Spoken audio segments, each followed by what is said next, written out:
Hi Booktube, my name is Talia. Welcome to Talia Nerds Out.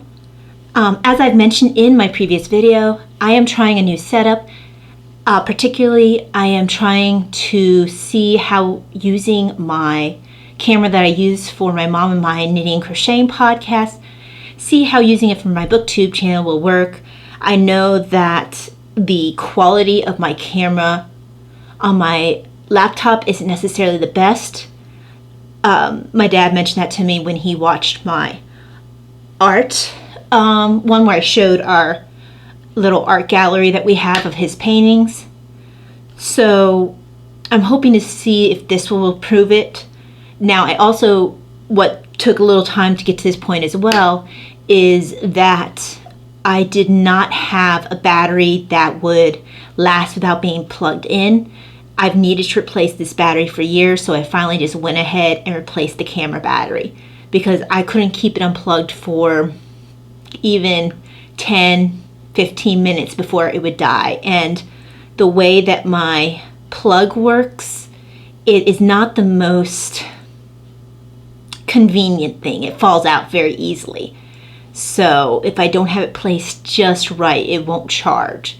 And it was very inconvenient for using for much of anything than the knitting podcast, where I had a very specific setup that I've been able to make work for years. But thankfully, finally, I have a battery that actually works. So if the quality of this video works and this setup doesn't end up being too much of an issue for me to do, I hope to get you better quality video.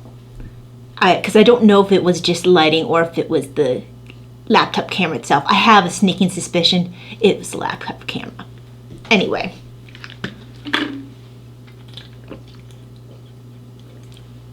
Now that I've gone through all of that, I did in my last video a review of the Anne books that I have finished since the last video that I posted, which feels like an eon ago because I just have not really been active on Booktube for a while. I hope to fix that. I've just been distracted by other things. It's affected how much reading I've gotten done as well. Again, I hope to rectify that. But I figure now is probably a good time to go through some of the book stash. Yes, I said no more book stash. What I am doing now is I'm actually tracking and doing a better job of just budgeting so I can allow myself book purchases instead of just going wild. I can allow myself book purchases based off of me knowing how much I have available. I'm doing better, guys.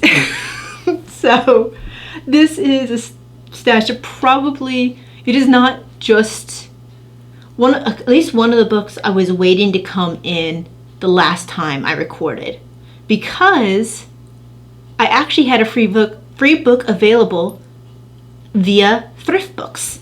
So my free book came in because I had enough points. This was one that I wanted to read when I first saw it on Libby. It came up and I was like, oh, that sounds like a cool idea, but I kind of wish I could write in it, because when I read books that are literary commentaries, I kind of like to write my own commentary in the margins. So this book is Meg, Jo, Beth, and Amy, or actually it's called Meg, Jo, Beth, Amy, The Story of Little Women and Why It Still Matters. And it's by Anne Boyd Rio? I'm sorry, I'm probably mangling her name. And it says R-I-O-U-X. And it's got some really pretty pictures in there. Actually, I do think the quality of the video is so much better. I can already see. So that's nice. Now, I was flipping through and I already have a bit of an issue that I will want to address with the book in the margins. They brought up something, and maybe I misread it. I'll find out when I actually read the book, where they were mentioning for Beth maybe the possibility of what was wrong with her. Like maybe they stated, as I recall, and I don't know where exactly in the book it was because I was flipping through, and like I said, maybe I misunderstood, but what I recall seeing as I flipped through was the author stating that it was not made clear what was wrong with Beth and that maybe we were dealing with something like anorexia. And I immediately take issue with that because it was outright stated that Beth got scarlet fever by helping that one poor family that they had brought Christmas dinner to at the beginning of the book, and she kept going even after everyone else stopped, and the baby had scarlet fever and the baby died from scarlet fever, and then they found out that Beth had scarlet fever. They even made a big deal about sending Amy away because Amy had never had it before, whereas Joe and the older girls had. So they were considered to be safe to stay. So they made a huge deal about that in the book. And actually they handle that in a really cute way in the movie version of, my favorite movie version of Little Women, where they have Christian Bale as Laurie. You have the young Amy played by Kirsten Dunst. I think it's Lorna Dane who plays Beth. You have Winona Ryder as Jo, and I can't remember who plays Meg. Excuse me, sorry. The only casting choice I did not like was for John, the tutor of Laurie, but I have consistently not liked the way movies portray John. I think that just like the father of the girls, he doesn't, I think maybe because he's a bit quiet, he doesn't get a proper representation most of the time. Now, I also know that some of my favorite storylines with him have to do with after he gets married, and there's just not a room a lot of times in the main movie for that to be addressed. But that's my only quibble with this one movie.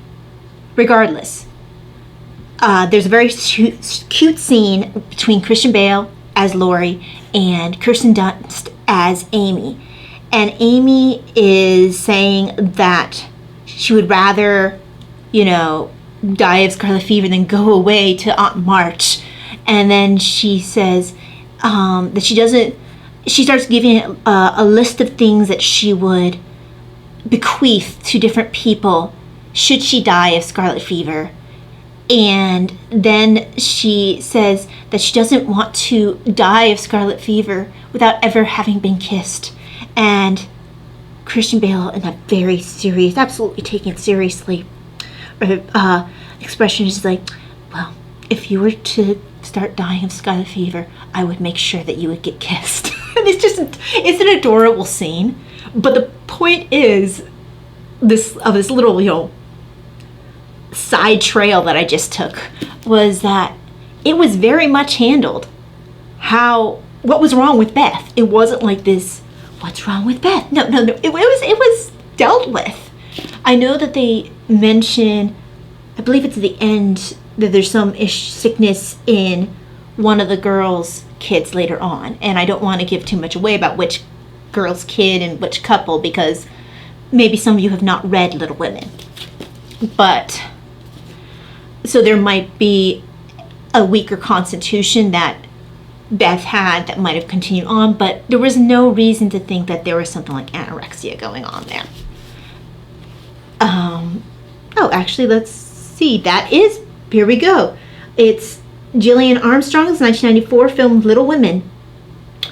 I turned to it by accident. That is the version that I was just talking about. So, yes. And there is another scene from it right there. That's so funny that I just happened to open that page. But, yes.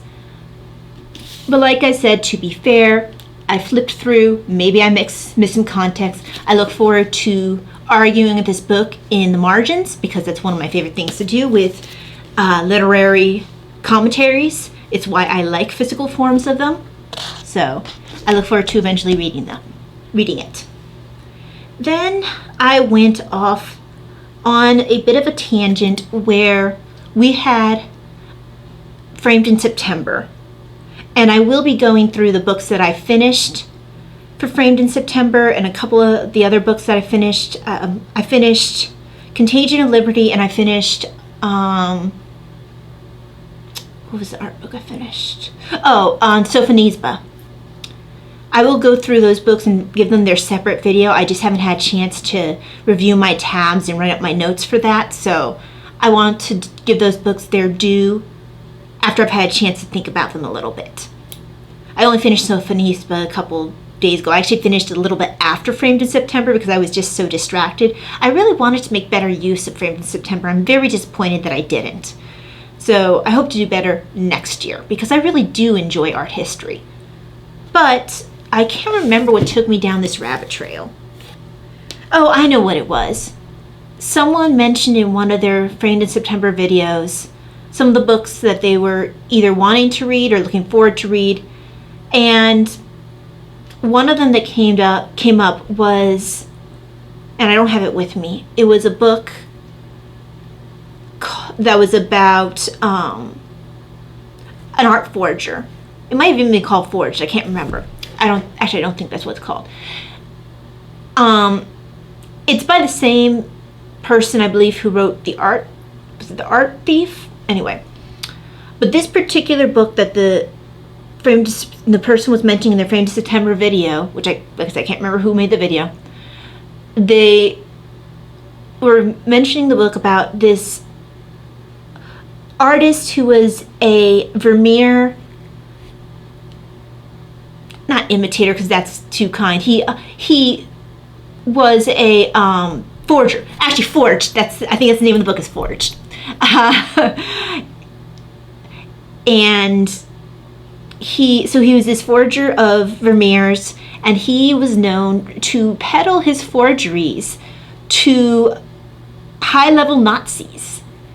And so basically had them wasting their money on his forgeries when they thought that they were getting like these special Vermeers that no one else had. So I have that book, which I have not yet read, but it led me down a rabbit hole. And I ended up picking up a couple. Now, one of the books I picked up is on Kindle because it was like 99 cents or something like that. And maybe eventually I'll pick it up physical form. But it's a big book called, I'm going to get in trouble for probably with YouTube, but I'm not monetized, so it doesn't matter. It's called The Rape of Europa, and it's about the Nazis basically scouring all of Europe for all the artifacts or all the beautiful works of art, the Vermeers, all these special beautiful works of art, and just hoarding them. That's what that's about. Stealing from people. Or in some cases, like they did have Nazis who would think that they're paying for real things and they were actually getting forgeries. But I ended up picking up, along that vein, The Lost Museum, The Nazi Conspiracy to Steal the World's Greatest Works of Art. And this is by Hector Feliciano.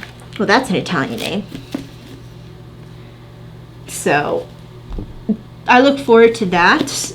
Technically that does fall in this quarter, but I don't know if that'll happen this quarter or not. I will go through that in a different video, but my goals for this quarter are quite modest because I have a feeling I'll get distracted like I always do. Now, already I have one complaint about this book insofar as these wonderful paintings, everything's in black and white, which is disappointing because that would not have been the case with the original works. I mean, I've already recognized a couple of them, and I know for a fact that they were not in black and white. I mean, Henri de Toulouse-Lautrec definitely did not do this in black and white. And I probably mangled that name because I do not speak French at all. I have a tendency to put more of a Spanish pronunciation. But I was trying to see if they had any of the Vermeers in here because I know he wanted to take Vermeers. Well, Cezanne, I'm pretty sure Cezanne did not do a black and white. So that is a huge disappointment that this is they did choose to go in the direction of black and white instead of, oh, here we go. I know, absolutely 1,000%, this Vermeer was not a black and white.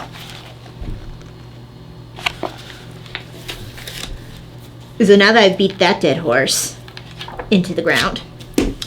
But regardless as to the fact that I am disappointed that I will not get to see the colors properly represented in these beautiful works of art, I do think this is an important book to read and a good book to read because it's art history and I think it's an important part of art history. Oh, and I just realized if you angle this the proper way, you can actually see the swastika. I don't know if it comes through. It's kind of, it's a nice play of light. I don't know if you guys can see. Now the other art book that I picked up was influenced by the Sofonisba book because they mentioned a couple of female artists I had not heard of from the same era, and I wanted to know more about them. There was in particular a miniaturist they mentioned for the Tudor court that apparently they called Henry VIII's Hans Holbein, and I love Hans Holbein. I have a book on him as well that I've had for a while. I read that before ever being on booktube. And I was like, well, I want to know more about some of these female artists. Now, I could not find a book specifically on the female miniaturist from Tudor court, but I did find a book about women artists from 1550 to 1950. So it goes a little bit later than I'd like because I think it goes into some more modern art, which I'm not particularly fond of. I know that some people prefer it. I'm a little bit more classic in my tastes.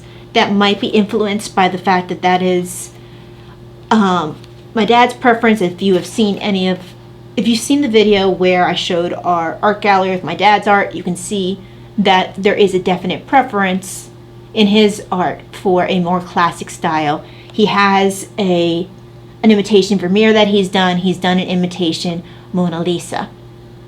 So very much more of a preference.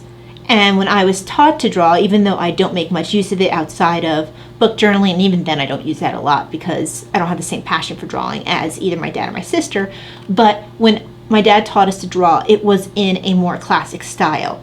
So I look at some of the more modern art and I simply don't get it. To me, some of it looks like something a 5-year-old could throw on there.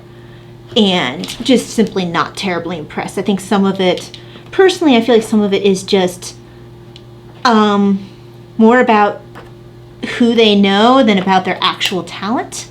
But that, I do acknowledge that other people have different opinions. They are allowed to have their wrong opinion. No. Like I said, I am more inclined toward the more realistic style. Doesn't mean that I can't enjoy some imagery that might be put in there to mean other things. I know that the Dutch masters did include certain imagery that maybe were meant to represent something else.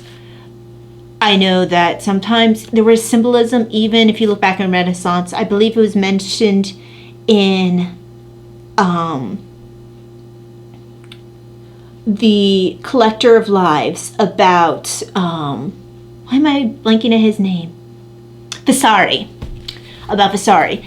And they mentioned that there was basically a book that went through different kinds of symbolism and imagery that could be used in art. And man, that would be such a gold mine to have. But I'm sure that is like thousands of pages long. Maybe not that long, but I'm sure it's a huge book. And yeah, but anyway, there's a lot of classic style in here. I really look forward to going through this because I do feel that the female artists aren't quite as well known, and just flipping through it, some of them did quite beautiful work, and I look forward to exploring that at some point. Now, another stash enhancement. I had shown in my Anne video, I actually forgot I got this when I got Windy Poplars.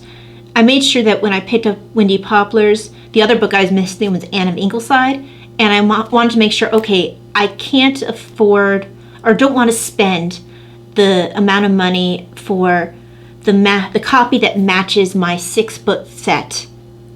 Even though it would be nice to have all the books matching, it wasn't worth spending for each of the other books more than I did for the entire set.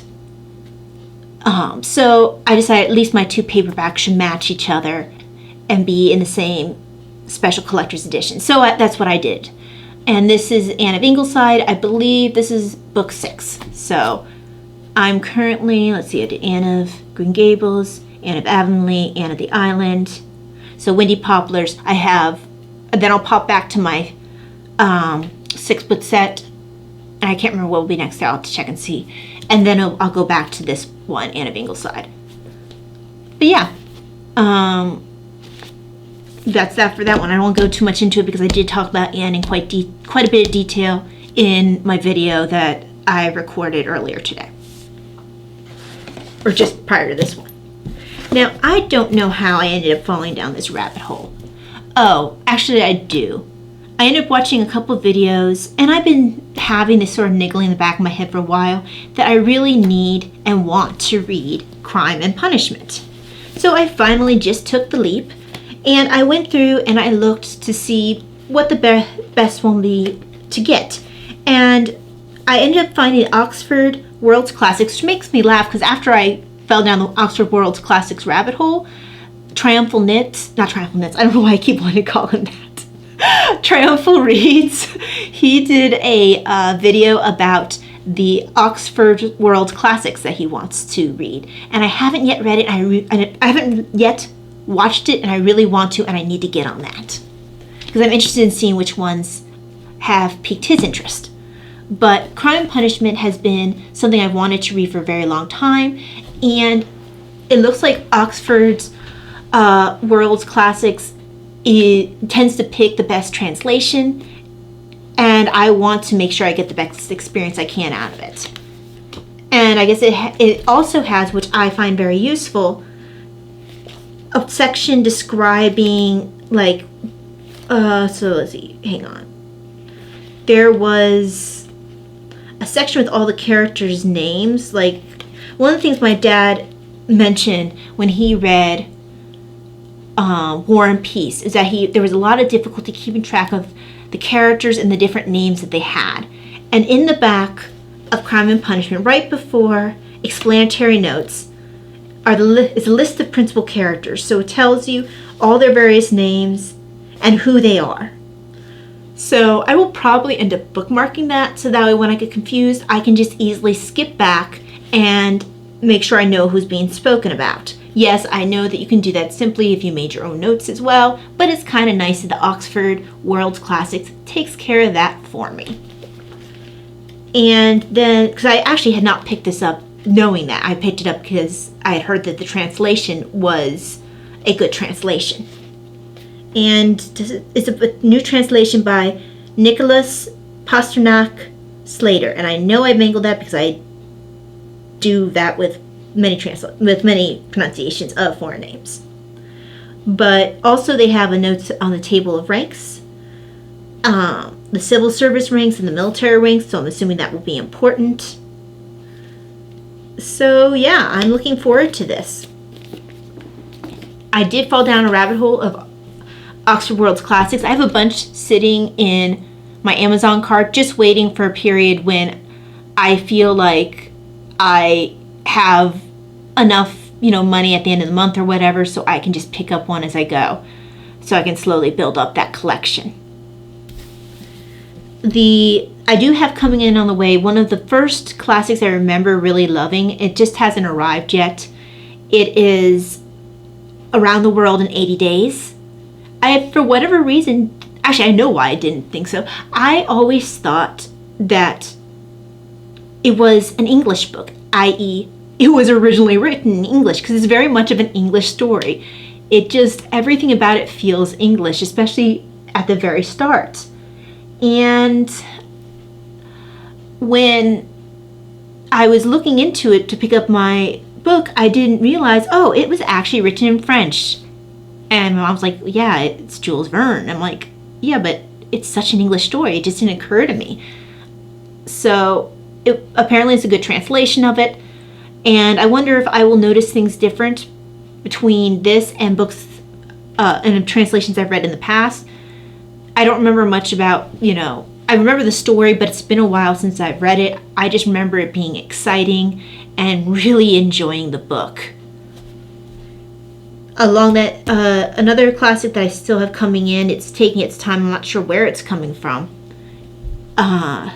It's another Dostoevsky book. So it's the brothers Karamazov, or the Karamazov brothers, depending on which title the book chooses to go with. Again, the Oxford World's Classic version. Bleh, my tongue isn't working.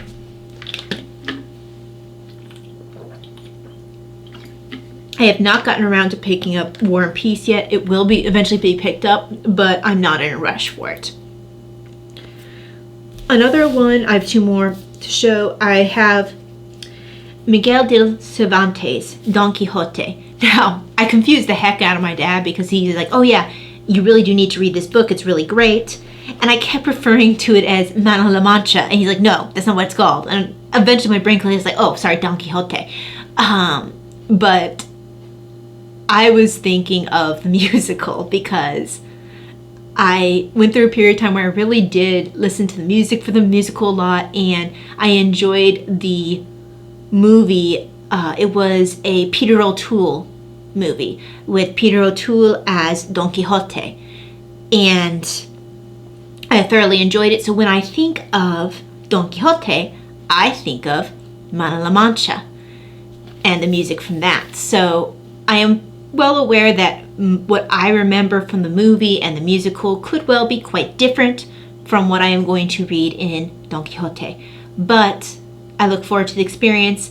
This apparently had a lot of influence on the novel, the development of the novel, and it will be a great experience. Apparently it came from Enoch Pratt Free Library at one point, which is cool. Even still has the barcode on it. Don't get even a library card pocket, which is sad, but I get a stamp. Stay. Okay. The final Oxford World Classics that I've had that's come in, I've heard so many great things about this. Even though in the past I've not really had much of an inclination to read it, I just have heard that this book is so exciting and that it really is a must read. And that book is it pronounced Alejandro Dumas, The Count of Monte Cristo. And I might be putting a pronunciation on that is completely wrong, but I'm going with Alejandro Dumas, The Count of Monte Cristo. Usually I hear it just Alexandre Dumas, but it looks like it should be Alejandro. Anyway, I have heard that this book is incredibly exciting. I've heard it even described as basically being like a comic book, and that it builds and it's great and all that jazz. So it's a long book. Not quite as long as my Les Mis, my unabridged Les Mis. And that was the other thing. I wanted to make sure not only did I get the best translations, I did not want abridged versions of these classics. I wanted the full experience. Yes, I do recommend people who read Les Mis for the first time read the abridged version, just because not everyone wants to go on a side tangent about Waterloo. But for the most part, I just kind of want to experience it as the non-abridged version. And I'm not sure which one of these classics I'll start first. The obvious choice would be Crime and Punishment, because that was the one that started me down this rabbit hole. But I kind of want to finish Les Mis first. And I'm looking over here because this is where my Les Mis is. And I have not made it as far along as I would like. I'm at a very pivotal part in the story. And I was so focused on Framed in September and finishing up some of my quarter 3 books that my poor Les Mis kind of got pushed to the sidelines. And that's another reason why I'm kind of limiting what my goals are for the coming month, or the coming quarter. But yeah, I'll talk more about that in another video. But yeah, this is my book haul. I do have some books that are coming in that I had budgeted for. And if you've seen my Instagram, my Bookstagram, I've also posted, something I probably will not show here. I picked up some classic books for my sister. I believe I've mentioned in other videos, she has developmental delays as well as being on the autism spectrum. She probably, in spite of being almost 40, she is developmentally approximately 10. Sometimes she's up to 12. Sometimes she's a little younger than 10, depending what's going on. But so she's stuck at a certain developmental level, which means she is limited on what she can read. And we do try to pick things that are challenging enough, but also which will not scandalize her, or also that are not too low in level, because the danger, of course, is that she won't be challenged enough. So it's like it's a balancing act, not too mature, but not too immature for her. Like, I wouldn't hand her Hunger Games necessarily. She'd be terribly upset by that. And there's certain aspects of Hunger Games that are simply not something I wouldn't necessarily want to hand a 10-year-old. Maybe some are more mature than others, but just my opinion, just some of that stuff's just a little too intense. But going on to say that I had found on eBay, because I have gotten her Nancy Drews in the past. I have to see how many Trixie Beldens I've gotten her, see what she needs next. I need to ask her how she's doing on that. I picked her up a couple of Cherry Ames, I believe. I've picked up at least one or two Beverly Grays. And I was looking into getting her some, let me see if I can find the name, because it escapes me because I didn't end up going this route.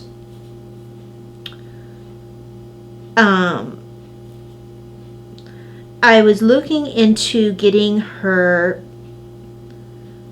no, sorry, I gotta go back and see. In a watch list, there we go. I was looking to getting her some Judy Boltons, but it was hard to find some that were in good shape that were not too expensive. But I have a couple that I'm watching, and I figure if I put it on watch list or even put it in my cart, a lot of times they will give me a counter offer and lower their price. And if they bring it down low enough, I consider getting it. Typical eBay stuff. But while I was looking for Judy Bolton books and putting different ones on my watch list, considering if the price was worth it for getting her these books, you know, she's not as into being interested in how old, like she doesn't care if it has this old lovely feel that I love so much. She just wants to read a book. And so while I was looking at the Judy Boltons, I saw come across the Dana Girls, and I was like, that name sounds familiar. So I go and look at the Dana Girls, and it's another Carolyn Keene series. And as most people know, Carolyn Keene is the person, or the group of ghostwriters that wrote Nancy Drew. So I was like, oh, this is perfect. I know that she likes Carolyn Keene, she likes Nancy Drew. I vaguely remember the Dana Girls. I never quite got into them in the same way as I did Nancy Drew. I was more of a Boxcar Children girl, and then I jumped right from Boxcar Children into Agatha Christie. So I didn't stay much in that in-between area of Nancy Drew, Dana Girls. I think I read a little bit of, I know I read a little bit Trixie Belden, but what is it called? The Two Sets of Twins. Can't remember them. I was considering giving Davina some of those too, but I haven't yet. Can't remember the set of twins. It was, you had older twins and younger twins. I want to say both boy-girl twins, but I can't remember. Anyway, it'll come to me after I turn off the camera, of course. But seems like during this period there were a lot of girl detective books. I mean, there were also the boy adventure books, but my sister seems to gravitate more towards the girl detective ones. She hasn't seemed to be very interested like in Hardy Boys or anything like that, so I don't think that some of the more boy-oriented ones will be quite her thing. But there's quite a lot to pick from if you go down the girl detective, girl adventure books. I still haven't exhausted Cherry Ames. I'm pretty sure she still has Trixie Belden she hasn't read. I don't think she's ever read the Dana Girls. So there's a lot to play with. She was never into the Boxcar Children the way I was. And I don't think that she's necessarily interested in going down that route. Although she did show some interest in those sets of twins that I can't remember the names of right now. But anyway, I did snag that for her, so that will be coming in, which I'm kind of excited about.